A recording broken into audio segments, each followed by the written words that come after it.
तो आपका स्वागत है हमारे चैनल अंकुरम एकेडमी डिजिटल में।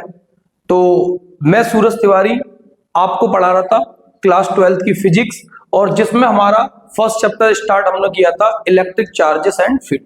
तो इसमें हमने कुछ बेसिक चीजें आपको बताई, जैसे मैंने स्टार्टिंग में आपको साइंस के बारे में बताया था, साइंस क्या होता है, साइंस के फर्दर क्लासिफिकेशन बताए, फिजिक्स केमिस्ट्री बायोलॉजी के बारे में। फिर हम लोगों ने अपना फिजिक्स से स्टार्ट किया था क्लास 12th का, जिसमें हमने आपको बेसिक एंड फंडामेंटल्स बताए। इलेक्ट्रोमैग्नेटिज्म क्या होता है, इलेक्ट्रोमैग्नेटिज्म की दो ब्रांच है, इलेक्ट्रोस्टैटिक और इलेक्ट्रोडायनेमिक, और हमने उसमें आपको चार्ज से रिलेटेड आपको चीजें बताई। ठीक है, तो हमारा जो टॉपिक चल रहा था इलेक्ट्रिक चार्ज, तो चार्ज के बारे में हमने आपको बताया था है कि किसी भी दो चीजों को हम रब करते हैं तो रब की करने की वजह से, फ्रिक्शन की वजह से क्या हो जाता है, उस सब्सटेंस या मटेरियल में क्या है, छोटे छोटे पार्टिकल्स को, छोटे छोटे कागज के टुकड़ों को, हेयर्स के टुकड़ों को अट्रैक्ट करने की प्रॉपर्टी जनरेट हो जाती है। उस प्रॉपर्टी को बोलते हैं इलेक्ट्रिक चार्ज। सबसे पहले थेल्स ने इसके बारे में बताया था, और उसके बाद बेंजामिन फ्रैंकलिन ने और कई साइंटिस्ट आए जिन्होंने फर्दर इनके बारे में कुछ चीजें बताई। तो फाइनल ये निकल के आया कि चार्ज किसी भी मटेरियल या मैटर का एक फंडामेंटल या इंट्रिंसिक प्रॉपर्टी होती है जो इलेक्ट्रिक और मैग्नेटिक फील्ड को प्रोड्यूस कर सकती है, या फिर किसी दूसरे फील्ड में अनुभव भी कर सकती है, फोर्स अनुभव करती है, रिपल्सन या अट्रैक्शन का। तो इस प्रॉपर्टी को बोलते हैं चार्ज। अब चार्ज की जो प्रॉपर्टी है, चार्ज का जो कॉन्सेप्ट है, वो दिया जाता है इलेक्ट्रॉन के बेसिस पर, इलेक्ट्रॉन के आधार पर। अगर किसी बॉडी के अंदर नंबर ऑफ इलेक्ट्रॉन और नंबर ऑफ प्रोटॉन इक्वल है तो वो बॉडी कैसी होगी, न्यूट्रल होगी। और अगर हम किसी बॉडी में से इलेक्ट्रॉन को रिमूव कर दें, इलेक्ट्रॉन का लॉस हो जाए वहां पर, तो उस बॉडी के अंदर क्या है, इलेक्ट्रॉन की कमी हो गई और प्रोटॉन ज्यादा हो गए, मतलब पॉजिटिव चार्ज ज्यादा है और नेगेटिव चार्ज कम है, तो वो बॉडी कैसी हो जाएगी, पॉजिटिवली चार्ज, और वहां पर जो आयन बनेगा वो कैसा बनेगा, पॉजिटिव आयन। अब इसके अपोजिट में अगर हम इसी बॉडी को इलेक्ट्रॉन दे दे, मतलब ये बॉडी इलेक्ट्रॉन गेन कर ले, तो नंबर ऑफ इलेक्ट्रॉन इसमें ज्यादा होंगे और नंबर ऑफ प्रोटॉन कम होंगे, मतलब पॉजिटिव चार्ज कम है और नेगेटिव चार्ज ज्यादा है, तो फिर ओवरऑल इस पर चार्ज कैसा आएगा, नेगेटिव चार्ज। तो ये बॉडी नेगेटिवली चार्ज हो जाएगी और यहां पर जो आयन बनेगा वो आपका नेगेटिव आयन बनेगा। तो देखते हैं कॉन्सेप्ट ऑफ चार्ज।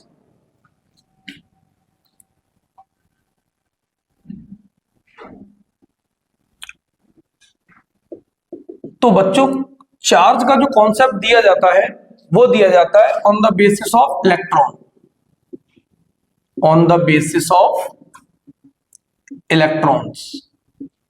कहने का मतलब किसी भी बॉडी में पॉजिटिव चार्ज होता है, नेगेटिव चार्ज होता है, जो भी होता है वो सब डिपेंड करता है किसके ऊपर, इलेक्ट्रॉन के ऊपर। अब इसके पीछे भी एक लॉजिक है। देखो, एटम में क्या होता है, इलेक्ट्रॉन बाहर ऑर्बिटल्स में सर्कुलर मोशन करते हैं, ठीक है, सेल के अंदर, और जो प्रोटॉन्स होते हैं वो न्यूक्लियस के अंदर होते हैं, वो बहुत ज्यादा स्ट्रॉन्ग फोर्स के साथ बंधे होते हैं। तो प्रोटॉन को न्यूक्लियस के अंदर से निकालना बहुत कठिन है, लेकिन इलेक्ट्रॉन बाहर ऑर्बिटल्स में घूमते रहते हैं, ऑर्बिट सेल में घूमते रहते हैं, तो उनको निकालना या डालना बहुत आसान होता है। इसलिए जो भी कॉन्सेप्ट दिया जाता है, जो भी चार्ज प्रोड्यूस होता है, वो किसकी वजह से प्रोड्यूस होता है, इलेक्ट्रॉन की वजह से। ठीक है, तो यहां पर हम तीन केस देखेंगे। पहला केस है, if number of electrons, if number of electron is to be equal number of protons. अगर किसी बॉडी में इलेक्ट्रॉन और प्रोटॉन का नंबर इक्वल है, प्रोटॉन और इलेक्ट्रॉन सेम है, तो उस बॉडी पर टोटल चार्ज क्या आएगा, टोटल चार्ज होगा उस पर 0।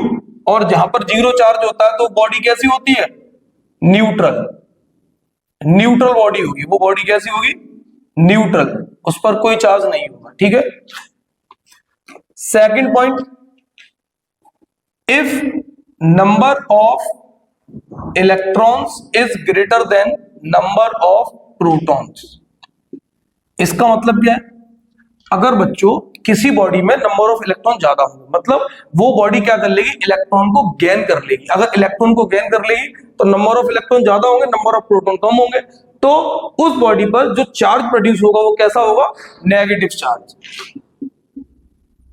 वो चार्ज होगा नेगेटिव चार्ज, और वो बॉडी नेगेटिवली चार्ज हो जाएगी, और वहां पर जो आयन बनेगा वो नेगेटिव आयन बनेगा।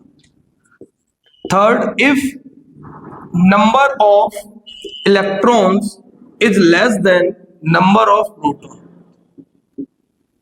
अब बच्चों, अगर किसी बॉडी में इलेक्ट्रॉन कम हो जाए और प्रोटॉन ज्यादा हो जाए, ये कब होगा, जब कोई बॉडी इलेक्ट्रॉन को क्या कर देगी, लॉस कर देगी इलेक्ट्रॉन को, इलेक्ट्रॉन उसमें से कम हो जाएंगे, तो प्रोटॉन ज्यादा हो जाएंगे, इलेक्ट्रॉन कम हो जाएंगे। अगर इलेक्ट्रॉन कम होंगे तो नेगेटिव चार्ज कम, पॉजिटिव ज्यादा, तो ओवरऑल जो बॉडी पर चार्ज प्रोड्यूस होगा वो कैसा होगा, पॉजिटिव चार्ज। तो इस प्रकार से आप देख सकते हो कि बेसिकली जो भी चार्ज का कॉन्सेप्ट दिया जाता है वो इलेक्ट्रॉन के आधार पे दिया जाता है।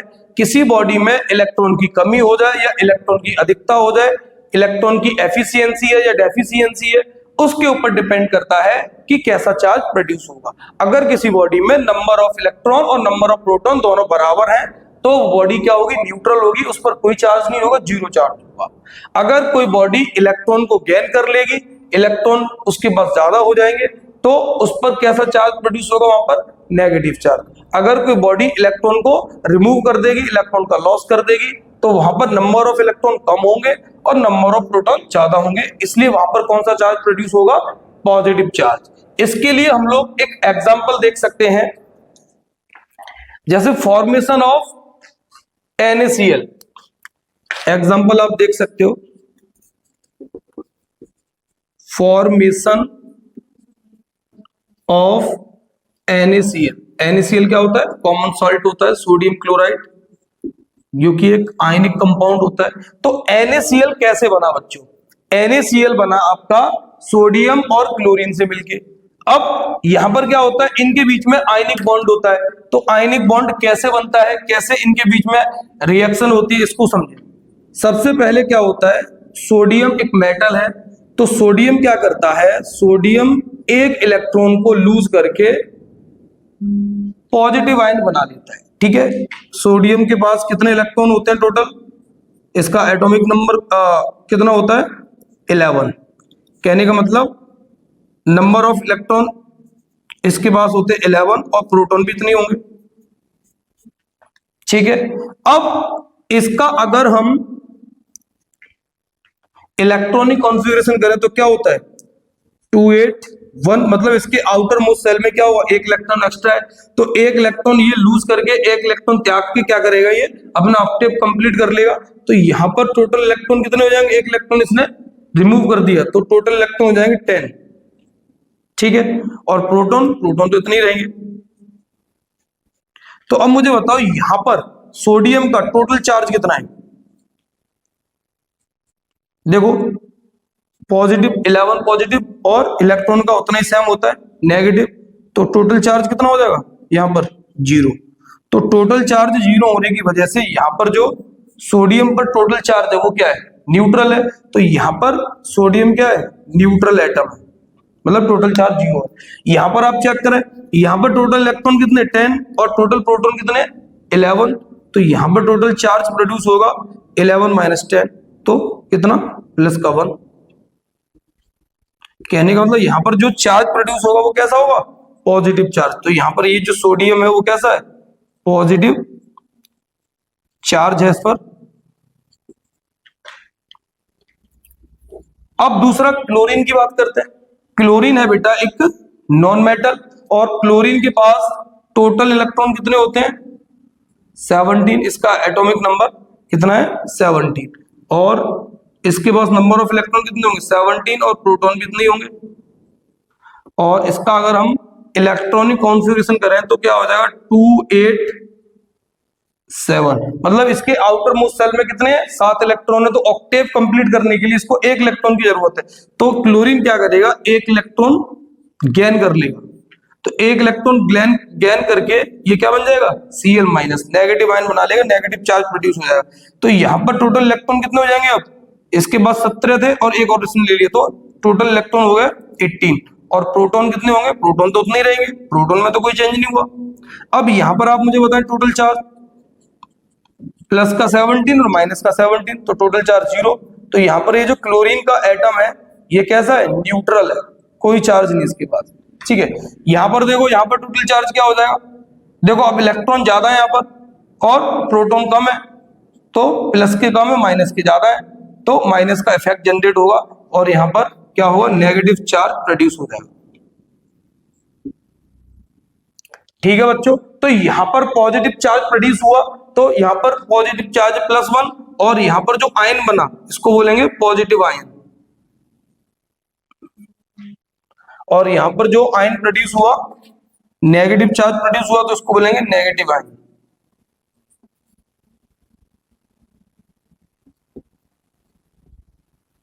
Negative ion.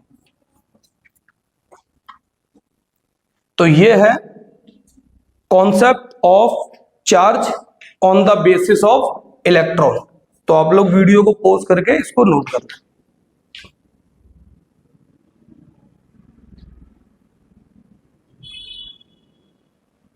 अब इसके बाद हम लोग कुछ बेसिक बातों की डिस्कस करते हैं जो चार्ज से रिलेटेड है, जैसे चार्ज कैसी क्वांटिटी होती है, चार्ज की यूनिट क्या होती है, तो ये सारी चीजें हम बात करते हैं, ठीक है। तो पहली बात, चार्ज एक स्केलर क्वांटिटी है। Charge is a scalar quantity.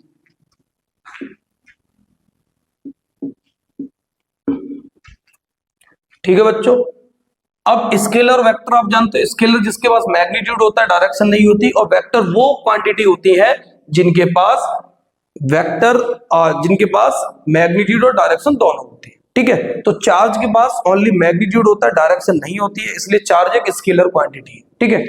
Charge को रिप्रेजेंट करते हैं क्यू से। चार्ज को किससे रिप्रेजेंट करते हैं, स्मॉल क्यू या कैपिटल क्यू से भी आप बोल सकते हो, ठीक है। अब बात करते हैं चार्ज की यूनिट की, यूनिट्स ऑफ चार्ज। अब देखिए यहां पर चार्ज की जो यूनिट है, डिफरेंट डिफरेंट तरह की चार्ज की यूनिट को डिस्क्राइब कर रखा है। तो चार्ज की जो एसआई यूनिट है, एसआई यूनिट ऑफ चार्ज, तो बच्चों चार्ज की जो एसआई यूनिट है वो होती है कूलाम। इसको सी से रिप्रेजेंट करते हैं कूलाम, ठीक है। और भी इसकी फर्दर यूनिट्स होती है, जैसे एक होती है इसकी एब्सोल्यूट कूलाम, एक होती है स्टेट कूलाम, एक होती है इसकी फैराडे, फैराडे की फॉर्म में भी इसको रिप्रेजेंट करते हैं, ठीक है। तो इसकी कई यूनिट है, एक है इसकी स्टेट कूलाम, एक है इसकी एब्सोल्यूट कूलाम, एक है इसकी फैराडे, ठीक है। और एक यूनिट और इसकी यूज करते हैं, जो इसके आपने एक फॉर्मूला पढ़ा होगा, जो आप थर्ड चैप्टर में पढ़ोगे या आपने 10th क्लास में पढ़ा होगा, चार्ज का और करंट का जो रिलेशन होता है, Q = IT। तो Q होता है चार्ज, I होता है करंट, T होता है टाइम।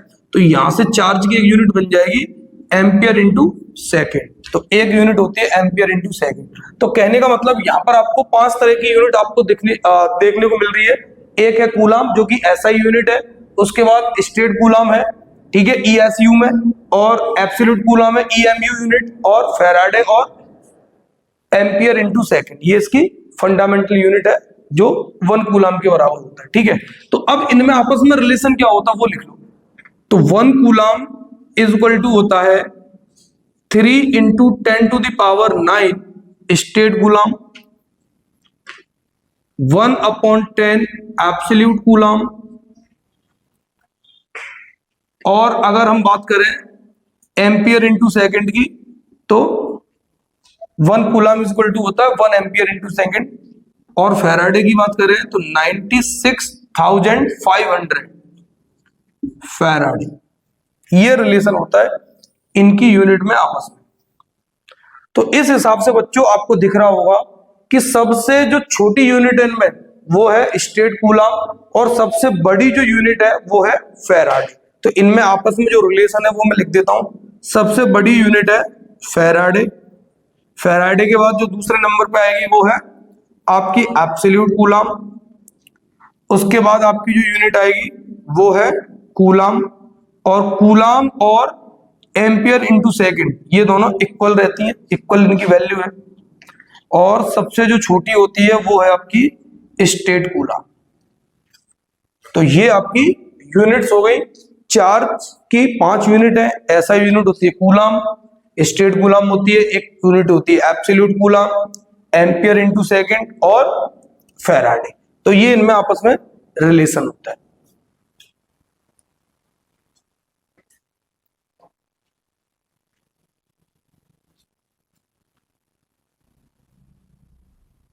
हाँ तो बच्चों आपने नोट कर लिया होगा। दूसरी चीज यहां पर एक आपने 11th में डायमेंशनल फॉर्मूले पढ़े होंगे, तो डायमेंशनल फॉर्मूले की हम बात कर लेते हैं। तो जैसे कि Q equal to I T से आप यहां से इसका डायमेंशनल फॉर्मूला लिख सकते हो, डायमेंशनल फॉर्मूला। तो बच्चों डायमेंशनल फॉर्मूला क्या हो जाएगा चार्ज का? आई मतलब करंट, करंट का होता है ए और टाइम का होता है टी। तो इसका जो डायमेंशनल फॉर्मूला है वो क्या हो जाएगा एटी, या फिर आप इसको एम नहीं है तो इसको आप ऐसे लिख सकते हो एम जीरो एल जीरो ए की पावर 1 और टी की पावर 1। तो आप ऐसे करके भी आप इसकी चार्ज की डायमेंशन को रिप्रेजेंट कर सकते हो।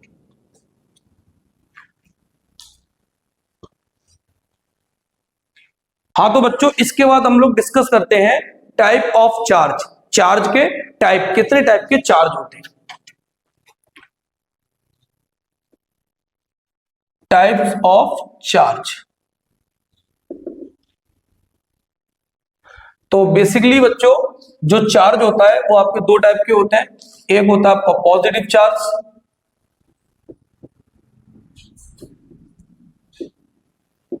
और एक होता है बच्चों नेगेटिव चार्ज।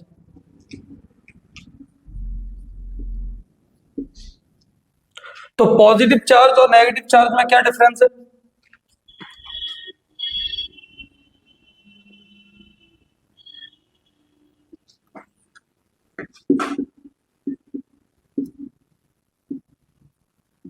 जैसा कि इससे पहले वाले टॉपिक हमने बताया था कॉन्सेप्ट ऑफ चार्ज में, अगर कोई बॉडी इलेक्ट्रॉन को रिमूव कर दे, इलेक्ट्रॉन का लॉस कर दे, तो वहां पर कौन सा चार्ज प्रोड्यूस होता है? Positive charge. पॉजिटिव चार्ज कब प्रोड्यूस होगा? जब किसी बॉडी में नंबर ऑफ इलेक्ट्रॉन कम होंगे, नंबर ऑफ प्रोटॉन ज्यादा होंगे, मतलब इलेक्ट्रॉन की कमी हो जाए। और नेगेटिव चार्ज कब प्रोड्यूस होगा? जब बॉडी में नंबर ऑफ इलेक्ट्रॉन ज्यादा हो जाए और नंबर ऑफ प्रोटॉन कम हो जाए, मतलब इलेक्ट्रॉन ज्यादा हो प्रोटॉन से, तो वहां पर नेगेटिव चार्ज प्रोड्यूस होगा। ठीक है, और यहां पर क्या होगा, कौन सा आयन बनता है? यहां पर आपका बनेगा पॉजिटिव चार्ज प्रोड्यूस हो रहा है तो पॉजिटिव आयन बनेगा, और जो पॉजिटिव आयन बनता है इसको नाम दिया गया है कैटाइन। केमिस्ट्री में ज्यादातर आप यूज करोगे कैटाइन। ठीक है, और यहां पर जो चार्ज प्रोड्यूस हो रहा है वो कौन सा प्रोड्यूस हो रहा है आयन? नेगेटिव आयन बन रहा है, और नेगेटिव आयन को नाम दिया गया है केमिस्ट्री में एनाइन। तो कभी कभार फिजिक्स में भी इनका यूज हो जाता है कैटाइन और एनाइन। तो जो पॉजिटिव आयन बनेगा उसको बोलेंगे कैटाइन, और जो नेगेटिव आयन बनेगा उसको बोलेंगे एनाइन। अब बात करते हैं फोर्स की, कि भाई अगर दो पॉजिटिव चार्ज या दो नेगेटिव चार्ज या फिर एक पॉजिटिव एक नेगेटिव चार्ज को हम अगर पास पास लाते हैं तो उनके बीच में क्या होगा? रिपल्सन होगा या अट्रैक्शन होगा। ठीक है, तो कोई भी दो चार्ज है अगर वो सेम नेचर के हैं, मतलब लाइक चार्जेस है, तो उनके बीच में होगा रिपल्सन। लाइक चार्जेस एक दूसरे को हमेशा क्या करते हैं? रिपेल करते हैं। और अगर दो अनलाइक चार्ज है, मतलब एक पॉजिटिव एक नेगेटिव, तो उनके बीच में होगा अट्रैक्शन, अपोजिट नेचर के। ठीक है, तो ये पॉइंट भी आप नोट में लिख लें, इंपॉर्टेंट पॉइंट है। जैसे मान लो एक पॉजिटिव चार्ज और एक दूसरा पॉजिटिव चार्ज, अगर ये पास पास आते हैं, या फिर एक नेगेटिव चार्ज और दूसरा नेगेटिव चार्ज, तो इनके बीच में क्या होगा? अट्रैक्शन होगा। यहां पर कौन सा यहां पर सॉरी रिपल्सन फोर्स लगेगा। तो यहां पर क्या होगा? आपको रिपल्सन का फोर्स लगेगा, रिपल्सन फोर्स। तो यहां पर आप लिख देना like charges always repel to each other.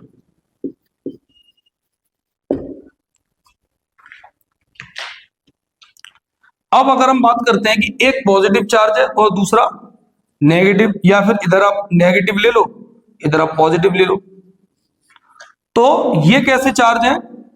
Unlike charge है, अलग अलग प्रॉपर्टी के हैं, अलग अलग नेचर के हैं, तो इनके बीच में क्या होगा? अट्रैक्शन का फोर्स लगेगा।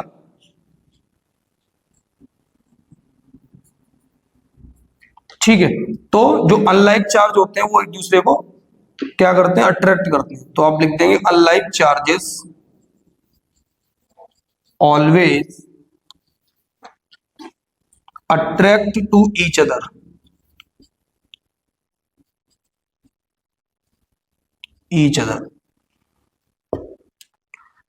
तो ये हो गए टाइप ऑफ चार्ज। ठीक है, पॉजिटिव चार्ज और नेगेटिव चार्ज। अगर पॉजिटिव पॉजिटिव या नेगेटिव नेगेटिव दो पास में आएंगे चार्ज, तो इनके बीच में क्या होगा? रिपल्सन होगा, एक दूसरे को रिपेल करेंगे, क्योंकि जो लाइक चार्ज होते हैं उनकी नेचर क्या होता है? वो एक दूसरे को रिपेल करते हैं। ठीक है, और अगर एक पॉजिटिव एक नेगेटिव या एक नेगेटिव पॉजिटिव मतलब अपोजिट टाइप के हैं, अपोजिट नेचर के हैं, अनलाइक चार्ज है, तो उनके बीच में क्या होता है? ऑलवेज अट्रैक्शन का फोर्स लगता है।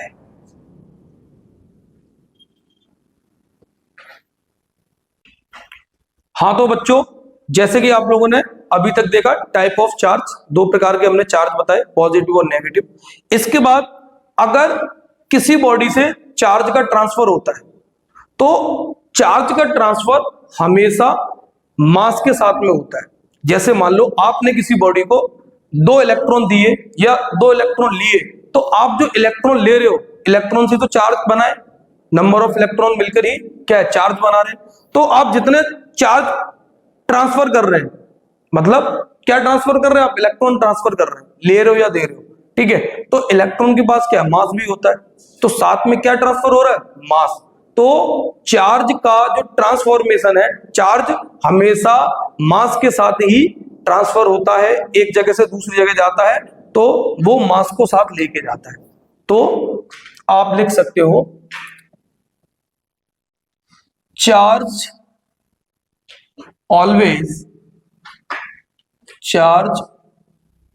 Always transfer with mass. Charge हमेशा किसके साथ ट्रांसफर होता है? मास के साथ ट्रांसफर होता है। फॉर एग्जाम्पल,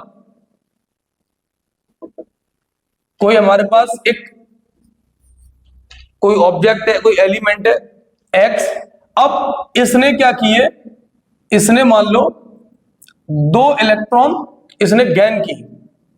क्या किए इसने? 2 इलेक्ट्रॉन इसने गेन कर लिए। ठीक है, 2 इलेक्ट्रॉन ले लिए, तो ये क्या बनेगा? है, तो इस पर कितना नेगेटिव चार्ज आ जाएगा? -2। ठीक है, तो ये एक नेगेटिव चार्ज बन जाएगा, तो यहां पर नेगेटिव आयन प्रोड्यूस हो जाएगा। अब देखो यहां पर क्या हुआ? 2 इलेक्ट्रॉन चार्ज ट्रांसफर हुआ, तो यहां पर चार्ज कितना ट्रांसफर हुआ? टोटल चार्ज 2 इलेक्ट्रॉन के बराबर, 2 इंटू चार्ज ऑफ इलेक्ट्रॉन, और चार्ज का इलेक्ट्रॉन आप इलेक्ट्रॉन का चार्ज आप जानते हो 1.6 इंटू 10⁻⁻19 कूलम। तो ये कितना हो जाएगा? 3.2 इंटू 10⁻⁻19 कूलम चार्ज। इतना चार्ज ट्रांसफर हुआ, मतलब इतना चार्ज किसने? एक्स ने ले लिया। अब चार्ज इतना ले लिया, ये नेगेटिव चार्ज है, इलेक्ट्रॉन का है, तो ठीक है। अब कितना मास ट्रांसफर हुआ? कितना मास इसने लिया? तो 2 इलेक्ट्रॉन के बराबर इलेक्ट्रॉन का जितना मास होगा, तो 2 इंटू इलेक्ट्रॉन का मास होता है 9.1 इंटू 10⁻31 kg, तो मल्टीप्लाई कर लो, तो ये हो जाएगा 18.2 इंटू 10⁻31 kg। तो बेटा एक्स ने, ये जो एलिमेंट्स है एक्स, इसने कितना मास ट्रांसफर कर लिया, कितना मास गेन कर लिया? इतना। तो इतना मास ले लिया, इतना चार्ज ले लिया, तो ये इतना चार्ज ट्रांसफर हुआ है कब? जब इतना मास ट्रांसफर हुआ है। तो कहने का मतलब यहां पर मास किसका ज्यादा होगा?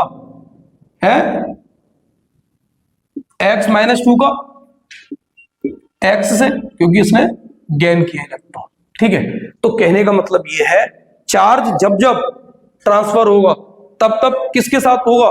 मास के साथ। चार्ज कभी भी अकेला ट्रांसफर नहीं हो सकता कि ऐसा हो जाए कि भैया कि चार्ज ट्रांसफर हो गया और मास ट्रांसफर नहीं, दैट इज नॉट पॉसिबल। ठीक है, तो चार्ज हमेशा किसके साथ ट्रांसफर होता है?